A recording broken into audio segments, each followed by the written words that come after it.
እንደተባለው ጥሩ ነው። ለይዞታ ማረጋገጫችን ነው። ያው ለወደፊትም ለማንኛውም ዋስትና የሚጠቅመን በግራ በቀኝ ድንበሮችን ውዝግብ እንዳይፈጥር ያው መፍትሄ የሚሰጥ ስለሆነ በጣም ጥሩ ነው ብዬ ነው የሚይዘው።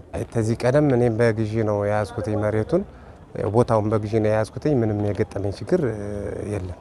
አዎ ልክ ነው። በኦንላይን መቀመጡ በጣም የጠፉ ነገሮችን እኔ አሁን ከዚህ ቀደም የሆነ ካርኔ የስመ ንብረት ዝውውር ጠፍቶኝ ነበርና ገብቼ 200 ብር ከፍዬ ነው ያው ካርኔውን እንደገና አስፈልጌ ያወጣሁት። ይሄ ምንድነው ኦንላይን ላይ ባለመቀመጡ ነው እና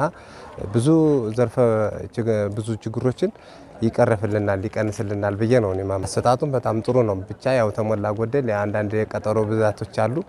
ከዚህ አንፃር ህዝቡም ባልገባ ጉዳይ ከራሱ ችግር አንፃር ያው የመማረር ጉዳዮች አሉ እና ቢሆንም አሟልቶ የመጣ ሰው ግን ወዲያውኑ መፍትሄ እያገኘና እየተሰራለት ነው ያለው።